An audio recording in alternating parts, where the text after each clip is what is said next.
बिस्मिल्लाहिर्रहमानिर्रहीम। अस्सलाम वालेकुम। तो फ्रेंड्स, पाकिस्तान के लेजेंड अदाकार उमर शरीफ जो कि गुज़श्ता रोज़ इंतकाल कर गए थे, उनकी नमाज जनाजा कल 1 बजे अदा की जाएगी।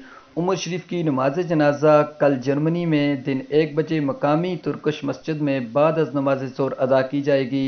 ज़राए का कहना था कि उमर शरीफ की मैयत को मुमकिन तौर पर मंगल के रोज़ पाकिस्तान मुंतकिल किया जाएगा, जबकि मैयत को म्यूनिख से कराची कतर एयरलाइंस के ज़रिए मुंतकिल किया जाएगा। मरहूम अदाकार की बीवी ज़रीं गज़ल मैयत के हमरा कराची पहुँचेगी। उमर शरीफ के बेटे जवाद उमर का कहना था कि उनके वालिद की तदफीन अब्दुल्ला शाह गाजी मज़ार के अहाते में होगी। मैयत गुलशन में वालिद के ससुराल वाले घर से उठाई जाएगी, जबकि नमाज जनाजा क्लिफ्टन में वाक़या उमर शरीफ पार्क में अदा की जाएगी।